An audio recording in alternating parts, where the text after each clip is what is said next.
Bismillahirrahmanirrahim. Alhamdulillahi rabbil alamin. Wassalatu wassalam ala asrafil anbiya'i wal mursalin Sayyidina wa maulana Muhammadin wa ala alihi wa sahbihi ajma'in. Rabbi shrah li sadri wa yassir li amri wahlul 'uqdatam min lisani yafqahu qawli. Hasbunallah wa ni'mal wakil, ni'mal maula wa ni'mal nasir. La haula wa la quwwata illa billahil aliyyil azim. Amma ba'du, yang kami hormati guru-guru kita, di antaranya Ustadz Ibrahim, Bapak Guru Ahmad Rusman SPD, Bapak Ibnu Imran, Ustadz Irfan, begitu pula Mamanda Mang Abdul Anim, dan juga guru kita Al-Mukarramun Ustadz Nahrawi, Ustadz Salam Nyengir, dan juga Ustadz Tono, Ustadz Ajis Muslim SE, Ustadz Khatib, dan juga Bapak Guru Hamid, dan begitu pula mamang-mamang saya yang ada di bawah, Mang Husin dari Bulog Pondok Melati, Mamanda Mang Roki, Mamanda Mang Trisno, kemudian orang-orang tua kita, dan begitu pula datang di sini yaitu Bapak RW Bapak Haji Nur Hadi, Ketua RW 014, beserta rekannya ponakan saya Bapak Jamal, Bapak Tatang, kesemuanya yang saya tidak sebutkan satu persatu, namun tidak mengulangi rasa hormat dan takjub saya. Begitu pula yang kami hormati Bapak Ade Juheri, kebetulan alhamdulillah beliau bisa hadir, syukur alhamdulillah. Bapak-bapak, saudara-saudara yang saya hormati, puji syukur marilah kita panjatkan kehadirat Allah Subhanahu wa ta'ala. Salam dan salawat semoga tercurah melimpah selalu kepada baginda kita Nabi besar Muhammad sallallahu alaihi wasallam. Hadirin jamaah majlis samaniyata asyara yang berbahagia, ini hampir mendekati akhir dari bulan Sya'ban. Tentu sebentar lagi kita akan hadapi bulan Ramadan. Itu pun dalam catatan apabila kita sehat panjang umur. Kita tidak bisa menjamin saudara bahwa nanti malam pun, apalagi besok hari, apakah kita sehat, apakah kita dalam keadaan segar bugar, bahkan mungkin saja besok kita tidak mengalami hari esok. Bisa saja kematian menjemput kita. Makanya ada doa yang kita sering baca, Allahumma barik lana fi Sya'bana wa balighna Ramadan wa asil maqasidana, dengan kalimat ighfir lana dzunubana, ighfir lana dzunubana, ampunilah saya atas dosa-dosa saya. Bentar lagi kita menghadapi bulan Ramadan. Makanya majlis samaniyata asyara mungkin saat ini berbeda. Biasanya kita mengkaji apa yang biasa kita kaji tentang doa yang tertolak, yang kita kaji pendapat Ibrahim bin Adham. Mungkin saat ini kita tidak bahas itu. Saat ini kita mengadakan tawakufan. Kalau bahasa kita penutupan sementara pengajian. Kenapa kadang-kadang ada orang yang protes, bulan puasa kok ngaji berhenti, padahal bulan puasa pahalanya dilipat gandakan oleh Allah Subhanahu wa ta'ala. Tentu orang seperti ini pun betul, jangan kita salahkan.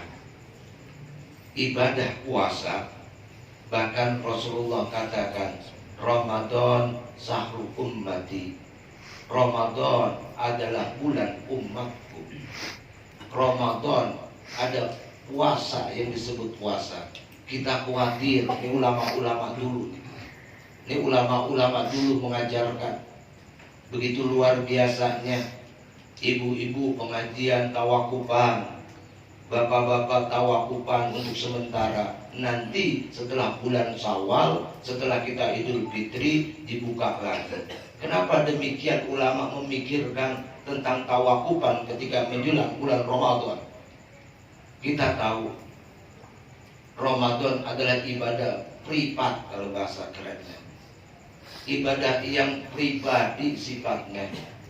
Andai kita kumpul, yang kita khawatirkan kita tidak bisa menjaga lisan kita. Kita berharap puasa yang kita lakukan dengan jalan yang mulus, dengan cara kita ujlah sementara pengennya seperti itu. Kalau pada kumpul, apalagi ibu-ibu kalau udah kumpul, ya Allah, ini sangat berbahaya. Sebab kadang-kadang setelah akhir-akhir bulan Ramadan itu Idul Fitri. Kalau ibu-ibu pada kumpul, apa yang terjadi? Coba kita bayangkan, ulama kita mendirikan sejauh itu. Yang punya pakaian tentu diunjukin pakaiannya. Beli di mana? Iya kalau ada uangnya. Kalau tidak, akhirnya bini, istri ribut dengan suaminya. Ibu-ibu itu luar biasa kadang-kadang.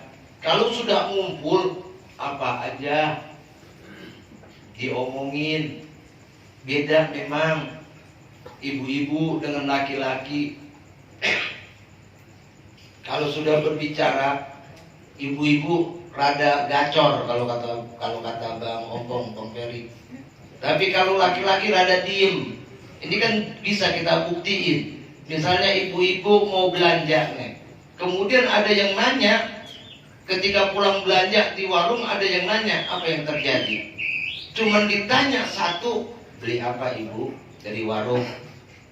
Jawabannya apa? Beli anu sekarang mahal banget, mana anu, itu luar biasa diomongin. Itu biasa perempuan, kodratnya. Kemudian kalau laki-laki, beli apa pak? Cuman beli ini, kan gitu. Cukup selesai. Nah makanya di sini ulama-ulama kita mengadakan tawakupan agar antara kita dengan kita interaksinya dibatasi. Sebab yang namanya puasa bukan hanya menahan lapar dan haus, tetapi menahan hawa nafsu. Itu yang terpenting. Makanya Rasulullah SAW ketika selesai dari perang Badar itu terjadi pada bulan Ramadan.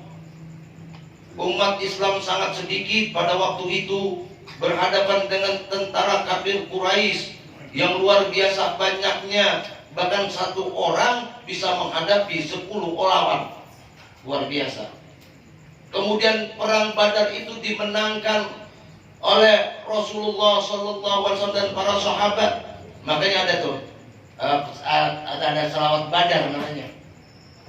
Tola'al badru alaina, itu tola'al selawat Badar. Karena begitu hebatnya. Kemudian Rasulullah SAW setelah pulang dari perang Badar itu kemudian pidato. Apa kata Rasulullah? Kata Rasulullah, kita ini roja'na minal jihadil asghar ila jihadil akbar. Kata Rasulullah, kita baru saja perang kecil menuju perang besar. Sahabat semua telah teringuk tuh, yang capek luar biasa menghadapi pasukan bala tentara kafir Quraisy. Kemudian ada yang bertanya, ya Rasulullah, wa ma jihadil akbar? Kalau perang Badar ini perang kecil, lalu perang yang paling besar itu perang apa? Rasulullah Shallallahu Alaihi Wasallam tersenyum, kemudian menjawab, jihadin nafsi. Perang yang paling besar ada perang melawan hawa nafsu. Ini kadang-kadang bulan puasa perut kosong, mudah marah. Kalau kita banyak kumpul, gampang kesinggung. Ini kita khawatir. Makanya ada tingkatan-tingkatan puasa. Ada puasa orang yang awam kayak kita. Ada puasa yang khusus bagi mungkin ulama-ulama, guru-guru kita. Ada yang khusus bil khusus. Kalau kita yang awam, puasa cuman kadang-kadang menahan lapar dan haus saja. Makanya kata Rasulullah, kamin sha'imin laisa lahu min siyamihi ilal ju' wal atos. Berapa banyak orang yang puasa nggak dapat pahala, cuman dapat lapar dan haus doang. Inilah tingkatan kita. Tingkatan kita. Kalau yang khusus biasanya ya luar biasa. Apalagi khusus bil khusus luar biasa. Khos bil khos. Itu kan tingkatan kita kan. Bukan tingkatan kita.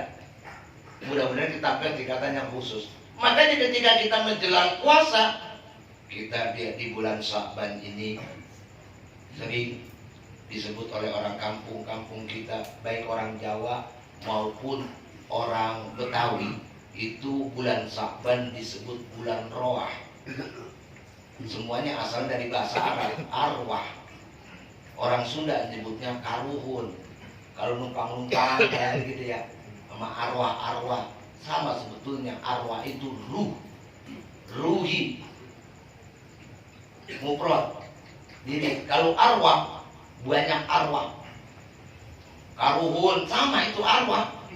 Karuhun, nyebutnya cuma berbeda saja. Kalau orang Jawa, roah. Kita Betawi, roah. Makanya ketika kita menjelang bulan Ramadan, ada bulan yang disebut Sya'ban. Sya'ban bisa diartikan bulan Sya'ban ini adalah untuk mensucikan hati. Dari hati yang suci, bagaimana caranya? Bulan Sya'ban ini kita saling memaafkan.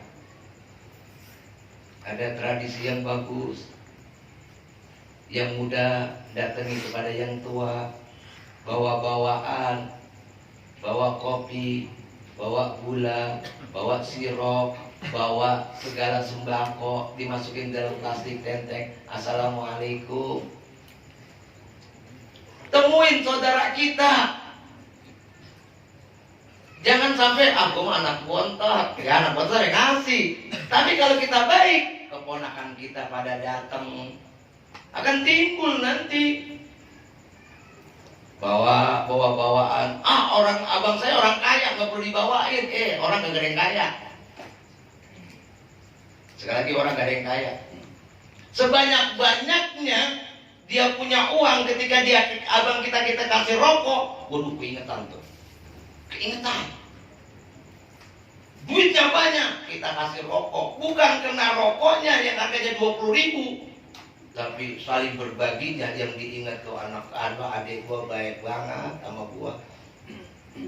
Bulan silaturahmi, kemudian kita di pengajian, di dalam penutupan kita saling maaf-maafkan.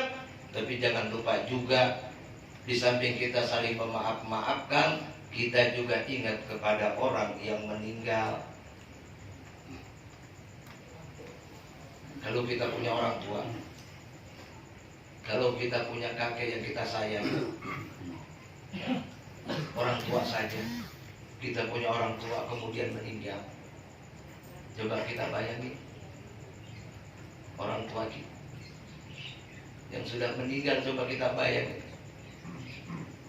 Allahu Akbar. Ternyata kalau kita sadari marahnya orang tua kita, ngomelnya orang tua kita, itu buat kebaikan kita. Nanti kita akan lihat ketika kita jadi seorang bapak, melihat anak kita ngomel, mungkin anak kita marah dengan kita, padahal kita hayati dulu kita dimarahin oleh orang tua kita, ternyata buat kebaikan kita. Kadang kita tidak terima. Saat ini orang tua kita nggak ada, coba kita bayangin saudara.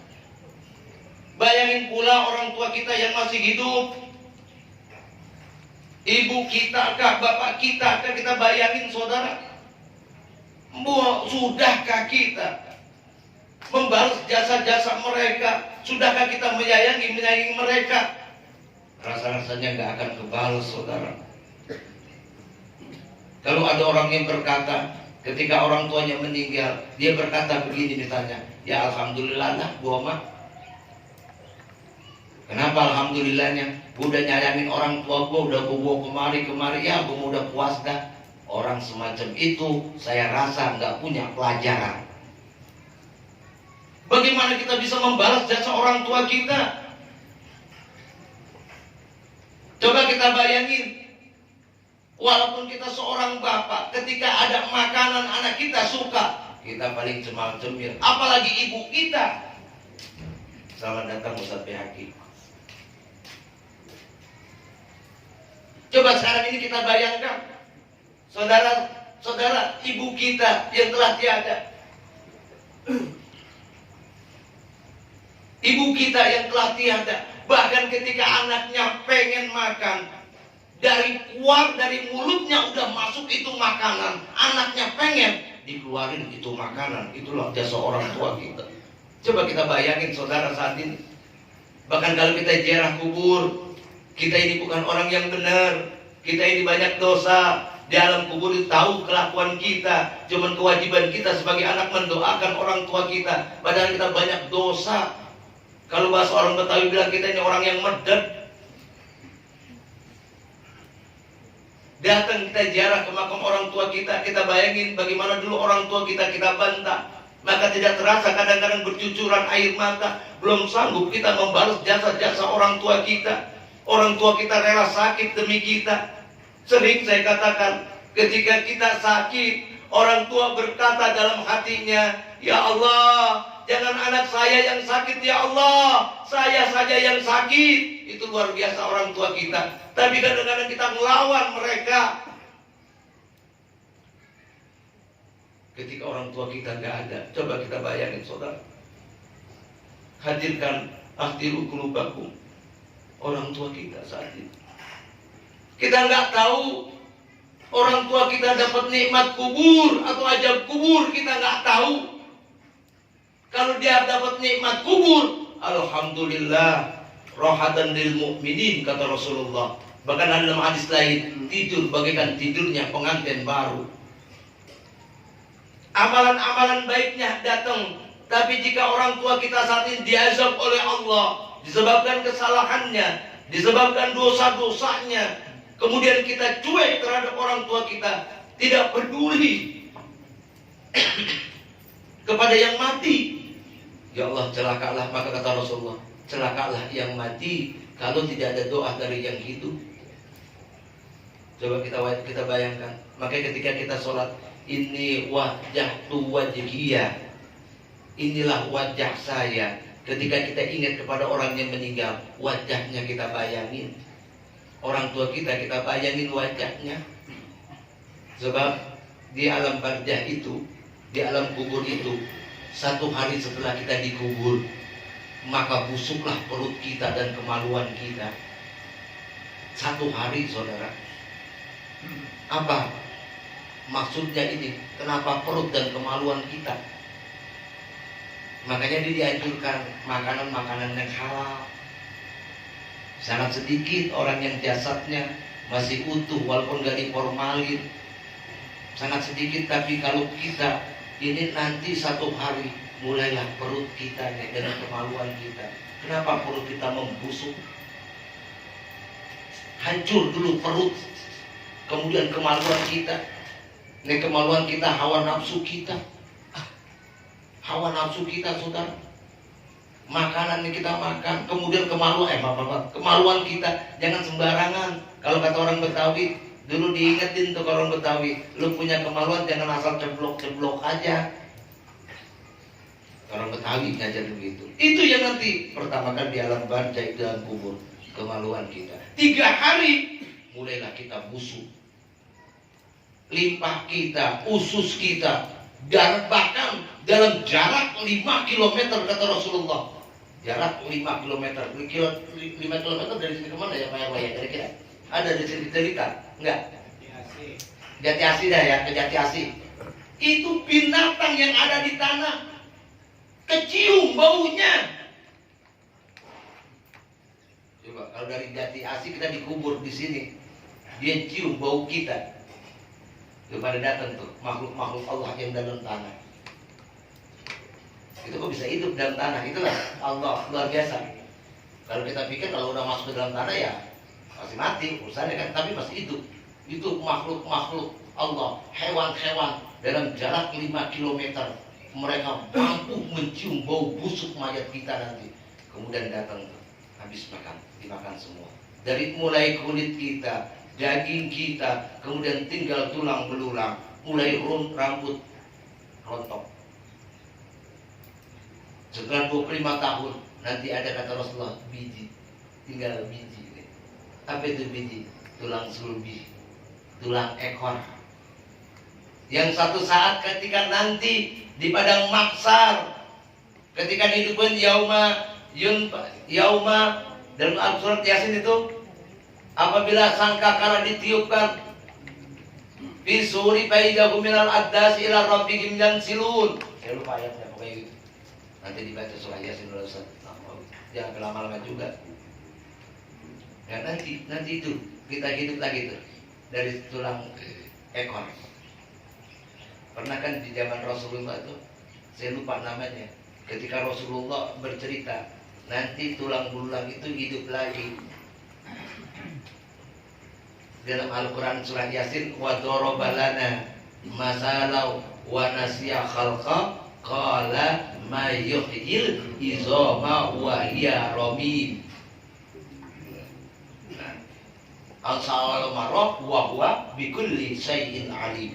Itu ada yang protes itu kafir Quraisy ketika Rasulullah berdakwah. Ketika Rasulullah nanti kita akan hidup lagi dari kuburan. Kemudian orang kafir itu ambil pacul pulang, kemudian dia gali kuburan, disampaikan kepada Rasulullah bagaimana Allah menghidupkan tulang belulang yang sudah berantakan. Yang kagak aja Allah sanggup kok.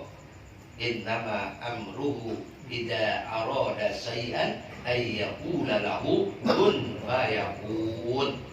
Tuh nanti itu kita hidup lagi. Kita lihat nanti lihat deh. Kalau nanti musim panas berbulan-bulan rumput tidak ada. Rumput tidak ada, bahkan lapangan ngebul. Tahu ngebul? Banyak abu-abu. Lapangan ngebul banyak abu-abu. Ketika hujan tiba-tiba pohon pada tumbuh, rumput pada tumbuh. Dari mana tumbuhnya? Air yang kering, sawah yang kering, tiba-tiba ada ikan. Bahkan ketika hujan sehari kita mancing ikan, ada ikan. Luar biasa. Itulah kekuasaan Allah Subhanahu wa ta'ala. Nanti kita dihidupkan dari tulang ekor kita yang seperti biji. Masuk itu. Menjadi permasalahan di alam barzah ini kita lama. Kita doain orang tua kita. Doain, coba hadirkan diri kita. Kita doa orang tua kita.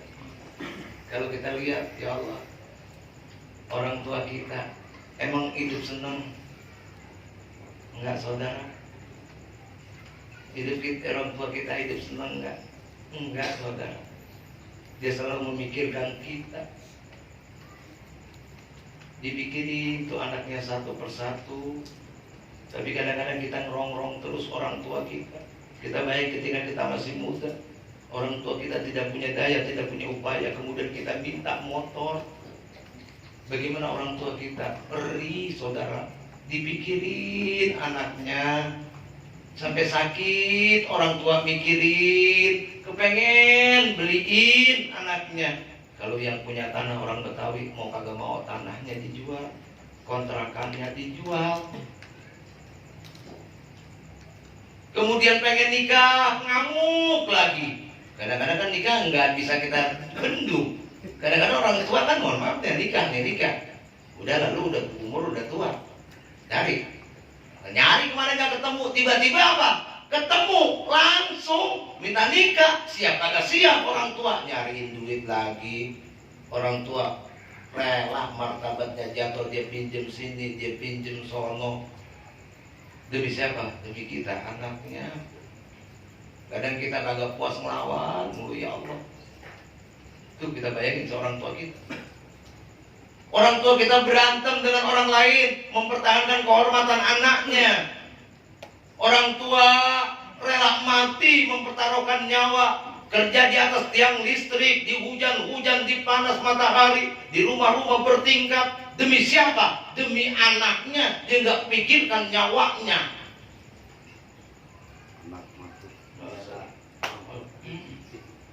Anak masuk penjara, dia belagu, main narkoba, orang tua lah. Ini luar biasa nih, orang tua kita. Makanya kalau beliau meninggal, kita berdoa. Kenapa? Apakah doa itu nyampe saudara? Nyampe. Imam Hasan Al-Basri ketika itu Sufiyin Muhaddiqin wali Allah pernah didatangi oleh seorang ibu. Seorang ibu itu punya anak satu, mati. Kemudian minta kepada Imam Hasan Al-Basri, kalau enggak dalam kitab Duratun Nasid pun itu ada keterangannya kalau nggak salah. Ibu itu, Tuan Guru, saya kangen dengan anak saya punya anak satu perempuan, udah meninggal. Saya pengen ketemu bagaimana keadaan anak saya di alam barzah. Amalan apakah yang mesti saya jalankan? Imam Hasan Al-Basri kemudian memberikan suatu amalan kepada ibu itu. Kemudian ibu itu tidur, di dalam tidurnya bertemu dengan putrinya. Apa yang terjadi saudara? Siksa kubur itu hak ada. Teriak-teriakan, dihajar lagi. Kemudian ngadep ke Tuan Imam Hasan Al-Basri, bagaimana keadaan putrimu? Ya Tuan Imam, anak saya nggak sanggup Tuan Imam. Saya dipertemukan dalam tidur saya, anak saya lagi sedang disiksa, diajak dalam kubur. Emang kelakuannya bagaimana? Sholat, oh nggak mau. Dugem, demen, kumpul-kumpul, suka, mabuk, jalan. Ya Allah, itu perempuan luar biasa. Kemudian suatu hari Imam Hasan Al-Basri ngimpi ketemu sama perempuan itu. Lah ternyata apa? Lagi nononinan kalau Betawi. Sedang nikmati nikmat yang Allah berikan kepadanya. Ditanya oleh Imam Hasan Basri, jenengan siapa? Saya ini anak dari ibu itu yang tadi nanya. Loh, kok katanya kamu dapat siksa kubur? Kenapa kamu dapat nikmat kubur? Apa dia bilang? Dia cerita, ada seorang pemuda lewat kuburannya, kemudian berkata, Assalamualaikum ya ahlil kubur. Kemudian dia baca Fatihah, kemudian bersolawat kepada Rasulullah Muhammad sallallahu alaihi wasallam. Kemudian dengan solawat itu dibebaskan kami dari siksa kubur. Bahkan 40 di sekitar saya itu dibebaskan oleh Allah subhanahu wa ta'ala. Jadi doa itu ada. Sampai, jangan bilang nggak sampai. Tapi kita beruntung saudara, kepada orang yang doain kita secara diam-diam, kita nggak tahu, supaya kita jadi orang yang sukses. Kesuksesan bukan berasal dari diri kita. Mungkin ada doa-doa orang yang di samping kita, teman-teman kita. Kadang-kadang doa yang paling hebat itu doa teman kita yang kita nggak tahu, ternyata dia mendoakan kita dalam kebaikan, dalam kesehatan, dalam keberkahan. Bukan jadi teman yang doain supaya anak apa kita belangsak, kan kacau seperti itu. Yang doain dalam kebaikan itu sampai kepada diri kita. Makanya ini prolog saya, kepahaman prolognya. Kita doakan. Ini juga dari Pak Ade. Beliau orang baik, saya tahu. Pak Ade Juheri. Bukan saya banggain, tidak, memang kenyataan demikian. Kalau saudara-saudara tiap hari ngopi, tadi juga kopi datang, saya yakin bukan bawaan yang lain, mungkin dari Pak Ade. Itu tiap bulan gak pernah habis tuh kopi. Dan juga Pak Agung luar biasa. Saya sebutin ya, bersyukur, makanan luar biasa. Saya bersyukur. Banyak pas semua kita nih, saya gak sebutkan. Pak Sukirno dengan putranya luar biasa. Rifki dan sebagainya nih. Makanan kita cukup luar biasa nih. Nikmatin. Mungkin dia sudah niat bersodako, yang pahalnya buat orang tuanya ketika kita makan, orang tuanya dibuatkan surga sesuap makanan yang kita makan. Itu jaminan Rasulullah SAW dalam hadisnya. Nih Pak Ade, saat ini beliau ngadain 100 hari dari almarhumah Ibu Nurjana binti Zainal. Nanti kita bacain Fatihah semua. Sebelum kita baca Fatihah, untuk arwah kita berdoa untuk diri kita. Ini saudara-saudara kita banyak yang laporan, baik secara grup maupun Japri saya pribadi, banyak yang sedang sakit. Maka kita berharap jangan lama-lama, jangan sampai jam 10. So banyak yang sakit di mana-mana, flu, pilek, kena cuacanya seperti ini. Alam menseleksi diri kita nih. Apa kita mampu kuat dengan seleksi alam yang tiba-tiba panas, tiba-tiba hujan? Tadi saja dari mulai jam 1 malam sampai saat ini cuaca matahari nggak nongol, nggak kelihatan. Kalau badan kita mampu beradaptasi, makanya kuatkan diri kita, punya pikiran yang positif. Ngeri, pikiran yang positif, jangan berpikiran macam-macam. Kita doakan kepada saudara kita, mungkin diri kita yang saat ini sedang sakit, Allah sembuhkan. Dan juga kepada saudara-saudara kita mungkin yang saat ini istrinya sedang hamil, mudah-mudahan Allah berikan kelancaran, Allah berikan kemudahan. Dan bagi kita yang belum punya anak, semoga Allah berikan anak keturunan yang soleh dan soleha. Saudara-saudara kita, diri kita, orang yang kita sayangi, semoga Allah sehatkan, semoga Allah sembuhkan dalam taat kepada Allah dan Rasulnya. Allahumma ij'al sehatan wa afiatan wa barakatan bi jasadihi wa ruhihi kulluhum al-fatihah. Alhamdulillah.